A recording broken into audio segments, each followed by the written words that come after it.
Padmini clinic ವಿಶೇಷ ಕಾರ್ಯಕ್ರಮಕ್ಕೆ ಮತ್ತೊಮ್ಮೆ ಸ್ವಾಗತ. ನಮ್ಮ ನೆಕ್ಸ್ಟ್ ಕಾಲರ್ ಬೆಂಗಳೂರಿನಿಂದ ಶಿವರಾಜ್ ಅಂತ ಕರೆ ಮಾಡಿದ್ದಾರೆ. ಶಿವರಾಜ್ ಅವರೇ, ಹೇಳಿ, ಏನು ಸಮಸ್ಯೆ ಇದೆ ನಿಮಗೆ?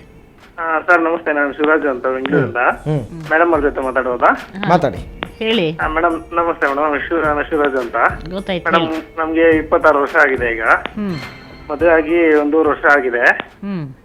ಆದ್ರೂ ನಮ್ಗೆ ಲೈಂಗಿಕ ಸಂಪರ್ಕದಲ್ಲಿ ಸಂತೋಷ ಸಿಗ್ತಾ ಇಲ್ಲ. ಅಂದ್ರೆ ನಮ್ಗೆ ಬೇಗ ಸ್ಖಲನ ಆಗ್ತಾ ಇದೆ. ಸರಿ.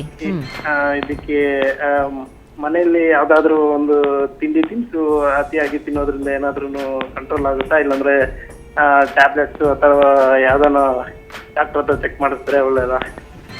ಇವಾಗ ನೀವು ತೃಪ್ತಿ ಭಾವನೆ ಬರ್ತಿಲ್ಲ ಅಂದ್ರೆ ನಿಮ್ಮ ವೈಫ್ ಕೂಡ ಅದೇ ರೀತಿ ಹೇಳ್ತಾರ? ಅವ್ರು ಏನು ಹೇಳೋದಿಲ್ಲ, ಬಟ್ ನಮ್ಗೆ ತೃಪ್ತಿ ಅನ್ನಿಸ್ತಾ ಇಲ್ಲ. ನಮಗೂ ಇನ್ನ ಬೇಕು, ಸಂಭೋಗ ಇನ್ನ ಮಾಡ್ಬೇಕು ಅನಿಸ್ತದೆ, ಆದ್ರೂ ಮಾಡಕ್ ಆಗ್ತಾ ಇಲ್ಲ, ಬೇಗ ಇದಾಗ್ತಾ ಇದೆ. ಅಂದ್ರೆ ನೀವು ನಿಜವಾಗ್ಲೂ ಶೀಘ್ರ ಸ್ಖಲನ ಇದೆಯಾ, ತುಂಬಾ ಬೇಗ ಆಗ್ತಾ ಇದೆಯಾ, ನಿಮ್ಮ ವೈಫ್ಗೂ ಕೂಡ ತೃಪ್ತಿ ಭಾವನೆ ಬರ್ದೇ ಇರೋ ಅಷ್ಟು ಅಥವಾ ಯೋನಿ ಪ್ರವೇಶ ಆದ ತಕ್ಷಣನೇ ಆಗೋಗ್ತಾ ಇದೆಯಾ, ಆ ಥರ ತೊಂದರೆಗಳಿದ್ರೆ ಖಂಡಿತ ಅದಕ್ಕೆ ನೀವು ಚಿಕಿತ್ಸೆ ತೊಗೊಳ್ಬೋದು.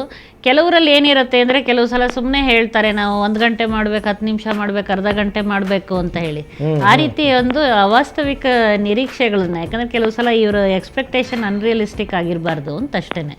ಅದನ್ನು ಆದರೂ ಕೂಡ ನಿಮಗೆ ನಿಜವಾಗ್ಲೂ ಶೀಘ್ರ ಸ್ಖಲನ ಅಂತ ಅನಿಸಿದರೆ ಅದು ಖಂಡಿತ ಚಿಕಿತ್ಸೆ ಇದೆ, ಅದಕ್ಕೆ ಒಳ್ಳೊಳ್ಳೆ ಔಷಧಿಗಳೂ ಇದೆ. ನೀವು ಲೈಂಗಿಕ ತಜ್ಞರನ್ನು ಭೇಟಿಯಾಗ್ಬೋದು, ಅಥವಾ ನಿಮ್ಮದೇ ನೀವಿರೋ ಜಾಗದಲ್ಲೇ ಯಾರು ಯೂರಾಲಜಿಸ್ಟ್ ಅವರು ಸರ್ಜನ್ ಯಾರಾದರೂ ಇದ್ದರೆ ಅವರೇನಾದರೂ ಇದಕ್ಕೆ ಚಿಕಿತ್ಸೆ ಕೊಡೋದಾದರೆ ಖಂಡಿತ ತೊಗೊಳ್ಬೋದು. ಓಕೆ, ಪ್ರಕಾಶ್ ಅಂತ ಬೆಂಗಳೂರಿನಿಂದ ಕರೆ ಮಾಡಿದ್ದಾರೆ. ಪ್ರಕಾಶ್ ಅವರೇ, ಮಾತಾಡಿ, ಹೇಳಿ, ಏನು ಸಮಸ್ಯೆ ಇದೆ ನಿಮಗೆ? ನಮಸ್ತೆ ಸರ್. ನಮಸ್ಕಾರ, ಹೇಳಿ ಸರ್. ನಂದು ಆಕ್ಚುಲ್ ಆಗಿ ಇನ್ನೂ ಮ್ಯಾರೇಜ್ ಇಲ್ಲ, ಮ್ಯಾರೇಜ್ಗೆ ಟ್ರೈ ಮಾಡ್ತಾ ಇದ್ದೇನೆ. ಬಟ್ ನನಗೆ ಟೆನ್ಷನ್ ಆ ಟೈಮಲ್ಲಿ ನಾರ್ಮಲ್ ಸೈಜ್ ಇರ್ತದೆ ಸೆಕ್ಸ್ ಆರ್ಗನ್, ಮಿಕ್ಕಿದ ಟೈಮಲ್ಲಿ ತುಂಬಾ ಲೋ ಸೈಜ್ ಇರುತ್ತೆ ಸರ್. ಇದರಿಂದ ಏನಾನ ಫಾಲ್ಟ್ ಇದೆಯಾ? ಅದು ಇಲ್ಲ, ಅದು ನ್ಯಾಚುರಲ್ ಆಗಿ ಆ ಥರ ಆಗುತ್ತೆ. ನೀವು ಆತಂಕ ಪಟ್ಕೊಂಡಾಗ ಕೆಲವು ಸಂದರ್ಭಗಳಲ್ಲಿ ಅದು ಮುದುರ್ಕೊಂಡಂಗಿರುತ್ತೆ, ಸ್ವಲ್ಪ ಭಾಗ ಒಳಗಡೆ ಸೇರ್ಕೊಂಡಂಗಿರುತ್ತೆ. ಅದರಿಂದ ನಿಮ್ಮನ್ನು ನೀವು ನೋಡಿಕೊಂಡಾಗ ಅದು ಚಿಕ್ಕದಾದಂಗೆ ಅನಿಸತ್ತೆ. ಆದರೆ ಅದೇನು ಆ ಥರ ಆಗಿರೋದಿಲ್ಲ, ಸರಿಯಾಗೇ ಇರುತ್ತೆ. ಅದು ನಿಮಿರಿದಾಗ ಸರಿಯಾದ ಒಂದು ಸೈಜ್ಗೆ ಬಂತು ಅಂತ ಹೇಳಿದರೆ ಅದು ನೀವು ಸಹಜವಾಗಿ ನಾರ್ಮಲ್ ಆಗಿದ್ದೀರಾ ಅಂತ, ಅದ್ರ ಬಗ್ಗೆ ಯಾವುದೇ ಥರ ಆತಂಕ ಬೇಡ ಅಂತ. ಓಕೆ, ಹಾವೇರಿಯಿಂದ ರಾಘವೇಂದ್ರ ಅಂತ ಕರೆ ಮಾಡಿದ್ದಾರೆ. ರಾಘವೇಂದ್ರ ಅವರೇ, ಮಾತಾಡಿ, ಹೇಳಿ, ಏನು ಸಮಸ್ಯೆ ಇದೆ ನಿಮಗೆ? Hello madam. ನಮಸ್ತೆ, ಹೇಳಿ. ನಮಸ್ತೆ. ಇವಾಗ ನಮ್ಮ ಮದುವೆ ಆಗಿ 3 ವರ್ಷ ಆಯ್ತು. ಬಟ್ ಇದುವರೆಗೂ ಪ್ರೆಗ್ನೆಂಟ್ ಆಗಿತ್ತು. ಸರಿ. ಇನ್ನೊಂದೇನು ಅಂದ್ರೆ ನಾವು ಸ್ಪರ್ಮ್ಸ್ ಎಲ್ಲ ಇಬ್ರು ಗ್ಯಾನಕಾಲಜಿಸ್ಟ್ ಕಡೆ ಚೆಕ್ ಮಾಡಿ. ಎಲ್ಲಿ ತೊಂದರೆ ಇದೆ ಅಂತ ಹೇಳಿದ್ದಾರೆ ಅವರು? ಲೋ ಸ್ಪರ್ಮ್ ಕೌಂಟ್ ಅಂತ ಹೇಳ್ತಾರೆ. ಎಷ್ಟಿದೆ ಲೋ ಅಂದ್ರೆ? ಲೋ ಅಂದ್ರೆ ಇವು she cannot conceive with this sperms ಅಂತ ಹೇಳ್ತಾರೆ. ಬಟ್ ಇನ್ನೊಂದೇನಂದ್ರೆ ನಮ್ಮ ಬ್ರದರ್ ಮದುವೆಯಾಗಿ 8 ಇಯರ್ಸ್ ಆಯ್ತು, ಅವ್ರಿಗೆ ಸೇಮ್ ಪ್ರಾಬ್ಲಮ್ ಇದೆ.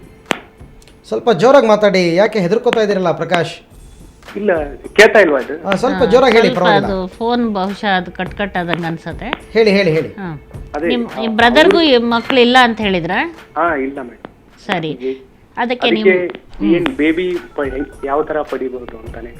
ಅದು ಕೆಲವು ಸಲ ಕೆಲವು ತೊಂದರೆಗಳಿದ್ರೆ ಅದು ಎಲ್ಲ ಬ್ರದರ್ಸ್ಗಳು, ಅಣ್ಣ ತಮ್ಮಂದ್ರು ಕೆಲವರಲ್ಲಿ ಆ ಮಕ್ಕಳುಗಳಾಗಿರಲ್ಲ ಅಥವಾ ಕಡಿಮೆ ಕೌಂಟ್ ಈ ಥರ ಇರುತ್ತೆ. ಅದನ್ನು ಇನ್ನೊಂದು ನಿಮಗೆ ತುಂಬ ಕಡಿಮೆ ಕೌಂಟ್ ಇದ್ದರೂ ಕೂಡ ಕೆಲವು ಒಳ್ಳೆ ಸ್ಪರ್ಮ್ ಸಿಕ್ಕಿದ್ರೂ ಕೂಡ ಅದನ್ನೇ ಉಪಯೋಗಿಸಿ ಈ ಟೆಸ್ಟ್ ಟ್ಯೂಬ್ ಬೇಬಿ ಥರ ಇಕ್ಸಿ ಪ್ರೊಸೀಜರ್ ಅಂತ ಮಾಡ್ತೀವಿ. ಸೊ ಆ ಪ್ರೊಸೀಜರಲ್ಲಿಗೆ ಖಂಡಿತ ನಿಮ್ಮದೇ ಅದು ಮಗು ಮಾಡ್ಕೊಳ್ಳೋದಕ್ಕೆ ಸಾಧ್ಯತೆಗಳಿರುತ್ತೆ. ಆದ್ದರಿಂದ ನೀವು ಒಂದು ಸರಿಯಾದ ರೀತಿ ಒಂದು ಆಪ್ತ ಸಮಾಲೋಚನೆ ಮಾಡಿಸ್ಕೊಂಡು ಗೈನಕಾಲಜಿಸ್ಟ್ ಹತ್ರ ಅದು ನಿಮಗೆ ಸಾಧ್ಯ ಆಗುತ್ತೆ. ಅವರು ಟೆಸ್ಟ್ ಟ್ಯೂಬ್ ಬೇಬಿ ಥರ ಮಾಡೋಕ್ಕೆ ಅಂದರೆ ಖಂಡಿತ ಮಾಡಿಸ್ಕೊಳ್ಳೋದು ಒಳ್ಳೆಯದು. ಅದನ್ನು ಓಕೆ, ಅದೇ ಪ್ರೊಸೀಜರ್ನಲ್ಲಿ ಹೋಗಬೇಕಾಗತ್ತಾ ಅವರು?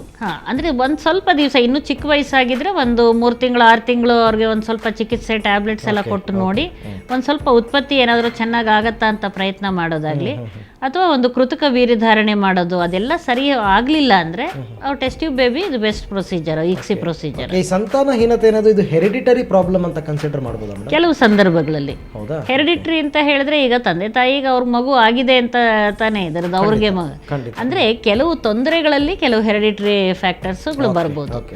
ಆ ತೊಂದರೆಗಳು ಏನಿದೆ ಅದನ್ನು ನಾವು ನಿವಾರಿಸೋಕ್ಕೆ ಸಾಧ್ಯ ಆಯಿತು ಅಂತ ಹೇಳಿದ್ರೆ ಅದು ಅಂದರೆ ಸರಿಯಾದ ನಾವು ಮೊದಲು ಕಂಡಿಡ್ಕೋಬೇಕು ಏನು ತೊಂದರೆ ಅಂತ. ಅದಕ್ಕೆ ಸರಿಯಾದ ಚಿಕಿತ್ಸೆ ಕೊಟ್ಟರೆ ಖಂಡಿತ ಅವ್ರಿಗೂ ನಾವು ಸಹಾಯ ಮಾಡ್ಬೋದು. ಓಕೆ, ಇನ್ನು ಪತ್ರಗಳನ್ನು ಇವತ್ತು ನಾವು ಓದೇ ಇಲ್ಲ, ತುಂಬ ಪತ್ರಗಳು ಬಂದಿದೆ. ಅದರ ಮಧ್ಯದಲ್ಲಿ ಒಂದು ಪತ್ರವನ್ನು ಬರೆದಿರ್ತಕ್ಕಂಥವರು ಪರಮೇಶ್ ಅಂತ KR ಪೇಟೆಯಿಂದ 5 ಪ್ರಶ್ನೆಗಳನ್ನು ಕೇಳಿದ್ದಾರೆ ಒಂದಕ್ಕೆ ಸಂಬಂಧಪಟ್ಟಂತೆ. ಇವರಿಗೆ 26 ವರ್ಷ, ಮದುವೆ ಆಗಿಲ್ಲ, ನನಗೆ ಸ್ವಪ್ನದಲ್ಲಿ ಸ್ಖಲನ ಆಗ್ತಾ ಇದೆ, ಮದುವೆಯಾದ ನಂತರ ಸ್ವಪ್ನ ಸ್ಖಲನದಿಂದಾಗಿ ಯಾವುದಾದ್ರೂ ತೊಂದರೆ ಆಗುತ್ತಾ ಅಂತ ಕೇಳಿದ್ದಾರೆ. ಸ್ವಪ್ನ ಸ್ಖಲನವನ್ನು ನಿಲ್ಲಿಸೋದು ಹೇಗೆ? ಸ್ವಪ್ನ ಸ್ಖಲನ ಆದ ದಿವಸ ನನಗೆ ತುಂಬ ಸುಸ್ತಾಗುತ್ತೆ, ಇದನ್ನು ಸರಿಪಡಿಸಬಹುದಾ? ಸ್ವಪ್ನ ಸ್ಖಲನದಿಂದ ಮದುವೆಯಾದಾಗ ಮಗುವಾಗೋದಕ್ಕೆ ಯಾವುದಾದ್ರೂ ತೊಂದರೆ ಆಗುತ್ತಾ? ನಾನು ತುಂಬ ಸಣ್ಣಗಿದ್ದೀನಿ, ಈ ಸ್ವಪ್ನ ಸ್ಖಲನದಿಂದಾಗಿ ಏನಾದರೂ ಸಣ್ಣಗಾಗಿದ್ದೀನಾ? ದೇಹದ ಬೆಳವಣಿಗೆ ಕಡಿಮೆ ಆಗುತ್ತಾ ಅಂತ ಎಲ್ಲ ಪ್ರಶ್ನೆ ಕೇಳಿದ್ದಾರೆ. ಅವ್ರು ತಿಳ್ಕೊಂಡಿರೋ ಎಲ್ಲನೂ ತಪ್ಪು ತಿಳುವಳಿಕೆಗಳೇ, ಅಷ್ಟೂ ತಪ್ಪು ತಿಳುವಳಿಕೆಗಳೇ ಅಂತಾನೆ ಹೇಳ್ಬೋದು. ಈಗ ಮದುವೆ ಆದ್ಮೇಲೆ ಸ್ವಪ್ನ ಸ್ಖಲನ ಆಗೋದು ನಿಂತು ಹೋಗುತ್ತೆ. ಅವರು ಸಂಭೋಗ ಕ್ರಿಯೆ ಪ್ರಾರಂಭ ಮಾಡಿದ್ರು ಅಂತ ಹೇಳಿದ್ರೆ ಆ ಸಮಯದಲ್ಲಿ ಸ್ಖಲನ ಆಗೋದ್ರಿಂದ ಸ್ವಪ್ನ ಸ್ಖಲನ ಆಗೋದಿಲ್ಲ. ಸ್ವಪ್ನ ಸ್ಖಲನ ಆಗೋದ್ರಿಂದ ಮಕ್ಕಳಾಗೋದಿಲ್ಲ ಅನ್ನೋದು ಒಂದು ತಪ್ಪು ಭಾವನೆ. ಅದನ್ನ ನಿಲ್ಲಿಸೋದು ಬೇಕಾಗೇ ಇಲ್ಲ. ಬಹಳಷ್ಟು ಜನ ನಿಲ್ಸೋದು ಹೇಗೆ ಅಂತ, ಈಗ ಬಾಯಲ್ಲಿ ಎಂಜಲ್ ಬರೋದನ್ನ ನಿಲ್ಸಕ್ಕಾಗತ್ತಾ? ಅಥವಾ ಕಣ್ಣಲ್ಲಿ ನೀರ್ ಬರೋದನ್ನ ನಿಲ್ಸಕ್ಕಾಗತ್ತಾ? ಅವ್ರು ಕೇಳ್ತೀನಿ, ನೀವು ಉಸಿರಾಡೋದನ್ನ ನಿಲ್ಸಕ್ಕಾಗತ್ತಾ? ನಾವು ಅದಕ್ಕೆ ಪ್ರಶ್ನೆ ಕೇಳೋದು, ನೀವು ಉಸಿರಾಡೋದನ್ನ ನಿಲ್ಸು ಅಂದ್ರೆ ನಾ ಹೆಂಗ್ ನಿಲ್ಲಿಸ್ಲಿ ಅಂತ. ಯಾವುದೇ ಚಿಕಿತ್ಸೆ ಕೊಟ್ಟರು ಉಸಿರಾಡೋದು ನಿಲ್ತು ಅಂದ್ರೆ ಪ್ರಾಣ ಹೋಗುತ್ತೆ ಅಂತ. ಸೊ ನೀವು ಉಸಿರಿರೋ ತನಕನೂ ನೀವು ಉತ್ಪತ್ತಿ ಆಗ್ತಾನೆ ಇರುತ್ತೆ.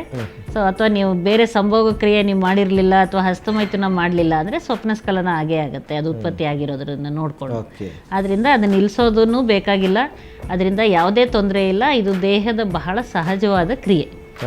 ಇದು ಈ ಜಾಹೀರಾತುಗಳು ಇದ್ರೊಳಗೆಲ್ಲ ನಿಮ್ ಸ್ವಪ್ನ ಸ್ಖಲನ ಇದೆಯೇ, ನಿಮ್ಮ ವೀಕ್ನೆಸ್ ಆಗೋಗುತ್ತೆ, ನಿಮ್ಗೆ ಏನೋ ಆಗೋಗ್ಬಿಡತ್ತೆ ಅಂತ ಅದನ್ನ ನೋಡೇನೆ ಅರ್ಧ ಹೆದರ್ಕೊಂಡ್ ಬಿಡ್ತಾರೆ.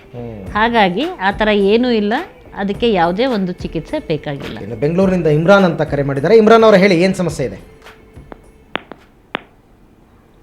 ಇಮ್ರಾನ್, ನನ್ನ ಧ್ವನಿ ಕೇಳಿಸ್ತಾ ಇದೆಯಾ ನಿಮಗೆ? ಓಕೆ, ಸಂಪರ್ಕ ಸಾಧ್ಯ. ಇಮ್ರಾನ್, ನನ್ನ ಧ್ವನಿ ನಿಮಗೇನಾದ್ರು ಕೇಳಿಸ್ತಾ ಇದೆಯಾ?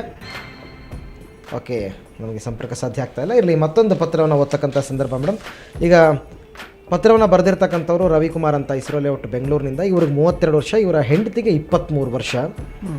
5 ವರ್ಷ ಆಯ್ತಂತೆ, ಮಕ್ಕಳಾಗಿಲ್ಲ. ಎಲ್ಲ ಥರ ಪರೀಕ್ಷೆಗಳನ್ನ ಮಾಡಿಸಿದ್ದೀವಿ, ಆದರೆ ನನಗೆ ವೀರ್ಯ ಪರೀಕ್ಷೆ ಮಾಡಿಸಿ ಅಂದಾಗ ನನಗೆ ವೀರ್ಯವನ್ನು ಕಲೆಕ್ಟ್ ಮಾಡೋದಕ್ಕೆ ಆಗ್ತಾ ಇಲ್ಲ. 3-4 ಸರ್ತಿ ಪ್ರಯತ್ನ ಪಟ್ಟರು ಕೂಡ ಆಗಿಲ್ಲ. ನ್ಯಾಚುರಲ್ ಆಗಿ ಸಂಭೋಗ ಮಾಡಿದಾಗಲೇ ನನಗೆ 1 or 2 ಡ್ರಾಪ್ಸ್ ಮಾತ್ರ ಬರುತ್ತೆ. ಹಾಗಾಗಿ ವೀರ್ಯವನ್ನು ಕಲೆಕ್ಟ್ ಮಾಡೋದಕ್ಕೆ ಆಗ್ತಾ ಇಲ್ಲ, ಏನು ಮಾಡಬೇಕು ಅಂತ ಕೇಳ್ಕೊಂಡಿದ್ದಾರೆ. ಅಂದರೆ ಅವ್ರಿಗೆ ಏನೋ ತೊಂದರೆಗಳಿರಬೇಕು, ಸ್ಖಲನ ನಾಳ ಏನಾದರೂ ಬ್ಲಾಕ್ ಆಗಿದೆಯಾ, ಅದು ಹೊರಗೆ ಬರ್ತಾ ಇಲ್ವಾ ವೀರ್ಯ ಅನ್ನೋದನ್ನ ಒಂದು ನೋಡಬೇಕಾಗತ್ತೆ. ಅಂದರೆ ಯಾವುದೇ ಸಂದರ್ಭದಲ್ಲೂ ವೀರ್ಯ ಹೊರಗೆ ಬರಲ್ವಾ ಅನ್ನೋದನ್ನ ಫಸ್ಟ್ ನೋಡಬೇಕು. ಕೆಲವು ಸಲ ಏನಾಗುತ್ತೆ, ಹಸ್ತಮೈಥುನ ಎಲ್ಲ ಮಾಡಿದಾಗ ವೀರ್ಯ ಹೊರಗೆ ಬರುತ್ತೆ, ಆದರೆ ಸಂಭೋಗ ಮಾಡಿದಾಗ ಹೊರಗೆ ಬರ್ತಾ ಇರಲ್ಲ. ಅಂದರೆ ಸರಿಯಾಗಿ ಆಗತ್ತೆ, ಯಾಕಂದರೆ ಆ ಸಮಯದಲ್ಲಿ ಅವರು ಸರಿಯಾದ ರೀತಿ ಸಂಭೋಗ ಕ್ರಿಯೆ ನಡೆಸಿರಲ್ಲ, ಅಥವಾ ಆ ಹಂತಕ್ಕೆ ಹೋಗಿರಲ್ಲ, ಉದ್ರೇಕದ ಹಂತಕ್ಕೆ. ಹಾಗಾಗಿ ಸ್ಖಲನ ಆಗಲ್ಲ, ಆ್ಯನಿಜಾಕ್ಯುಲೇಷನ್ ಅಂತ ಹೇಳ್ತೀವಿ. ಮತ್ತು ಇನ್ನೂ ಕೆಲವರಲ್ಲಿ ಏನಾಗುತ್ತೆ, ಈ ಸ್ಖಲನ ನಾಳ ಈ ಥರದ್ದು ಏನಾದರೂ ಬ್ಲಾಕ್ ಆಗೋಗ್ಬಿಟ್ಟಿದ್ರೆ, ಮುಚ್ಕೊಂಡು ಬಿಟ್ಟಿದ್ರೆ, ಆವಾಗಲೂ ಕೂಡ ವೀರ್ಯ ಹೊರಗೆ ಬಂದಿರಲ್ಲ, ಆವಾಗಲೂ ವೀರ್ಯ ಬರೋದಿಲ್ಲ. ಮತ್ತು ಎಲ್ಲ ಸರಿಗಿದ್ರೂ ಕೂಡ ಕೆಲವರಿಗೆ ನೀವು ಲ್ಯಾಬ್ರೇಟ್ರಿನಲ್ಲಿ, ಹಾಸ್ಪಿಟಲ್ಸ್ನಲ್ಲಿ ವೀರ್ಯನ ಕಲೆಕ್ಟ್ ಮಾಡಿಕೊಡು ಅಂದರೆ ಅವ್ರಿಗೆ ಸಾಧ್ಯ ಆಗೋದಿಲ್ಲ. ಅಲ್ಲಿ ವಾತಾವರಣ, ಅಲ್ಲಿ ಆತಂಕ, ಇದಕ್ಕೋಸ್ಕರ ಅವ್ರು ಎಷ್ಟೇ ಪ್ರಯತ್ನ ಪಟ್ಟರು ಕೆಲವು ಸಲ ಆಗೋದಿಲ್ಲ. ಆ ಥರ ಇದಾಗತ್ತೆ. ಅದನ್ನು ಏನೇ ಆದರೂ ಕೂಡ ಅವರಲ್ಲಿ ಆಗಲಿಲ್ಲ ಅಂದಾಗ ಇನ್ನೂ ಕೆಲವು ಸ್ಪೆಷಲ್ ಟೆಸ್ಟ್ ಇದೆ, ಅವ್ರು ಕಲೆಕ್ಟ್ ಮಾಡದೇನೆ ಒಳಗಡೆ ಉತ್ಪತ್ತಿ ಆಗ್ತಾ ಇದೆಯಾ ಇಲ್ವಾ ಅಂತ ಚೆಕ್ ಮಾಡುವಂಥ ಕೆಲವು ಪರೀಕ್ಷೆಗಳಿದೆ. ಅದನ್ನು ಮಾಡಿಸಿ ನೋಡ್ಬೋದು, ಯಾಕಂದರೆ ಒಳಗಿದೆಯಾ ಇಲ್ವೇ ಇಲ್ವಾ ಅಂತ. ಸೊ ಆ ಪರೀಕ್ಷೆಗಳಲ್ಲಿ ಯಾರೇನೋ ಈಗ ಬೀಜದಿಂದ ಇದು ಡೈರೆಕ್ಟಾಗೇನೆ ಒಂದು ಸ್ವಲ್ಪ ಒಳಗಡೆ ಇರುವಂಥ ಇದನ್ನು ಅಂಗಾಂಶ ಹೊರಗೆ ತೆಗೆದು ಬರ್ತಾ ಇದೆಯಾ ಇಲ್ವಾ ವೀರ್ಯಾಣುಗಳು ಅಂತ ನೋಡ್ಬೋದು. ಅದೇನು ತೊಂದರೆ ಇಲ್ಲ, ಕೆಲವು ತುಂಬ ಸಿಂಪಲ್ ಪರೀಕ್ಷೆಗಳಲ್ಲೂ ಕೂಡ ಆಗುತ್ತೆ. ಆ ರೀತಿ ಪರೀಕ್ಷೆ ಮಾಡಿಸಿ ಅದರೊಳಗೆ ವೀರ್ಯಾಣುಗಳೇ ಇಲ್ಲ ಅಂದಾಗ ಬೇರೆ ಏನಾದರೂ ಒಂದು ಇದಕ್ಕೆ ಅವ್ರ ಮೆಥಡ್ಗೆ ಹೋಗಬೇಕು. ವೀರ್ಯಾಣುಗಳು ಇದೆ ಅಂದರೆ ಅದನ್ನೇ ಉಪಯೋಗಿಸಿ ಒಂದು ಟೆಸ್ಟ್ ಟ್ಯೂಬ್ ಬೇಬಿ ಥರ ಅವ್ರು ಮಾಡ್ಕೊಳ್ಳೋಕೆ ಸಾಧ್ಯತೆ ಇರುತ್ತೆ. ಸೊ ಅದನ್ನು ಪರೀಕ್ಷೆ ಮಾಡಿಸ್ಕೊಳ್ಳಿ. ಓಕೆ ವೀಕ್ಷಕರೇ, ಈಗಾಗಲೇ ಸಾಕಷ್ಟು ಜನರು ಕರೆ ಮಾಡಿದ್ದಾರೆ. ಮತ್ತೊಂದು ಸರ್ತಿ ನಿಮ್ಮೆಲ್ಲರ ಗಮನಕ್ಕೆ ತರ್ತಾ ಇದ್ದೀನಿ, ನಿಮ್ಮ ಪ್ರಶ್ನೆ ದಯವಿಟ್ಟು ನೇರವಾಗಿರಲಿ, ವೈದ್ಯರ ಜೊತೆ ಸಂವಾದ ಮಾಡಬೇಡಿ, ಚರ್ಚೆ ಮಾಡಬೇಡಿ. ಒಂದು ಸಿಂಪಲ್ ಕ್ವೆಶ್ಚನನ್ನು ಕೇಳಿ ಉತ್ತರವನ್ನು ಪಡ್ಕೊಳ್ಬಹುದು. ಹೆಚ್ಚು ಕರೆಗಳನ್ನು ಸ್ವೀಕರಿಸೋದಕ್ಕೆ ನನಗೆ ಅನುಕೂಲ ಆಗುತ್ತೆ. ಮತ್ತೆ ನಿಮ್ಮನ್ನು ಭೇಟಿ ಮಾಡ್ತೀವಿ ಪುಟ್ಟದೊಂದು ಬ್ರೇಕ್.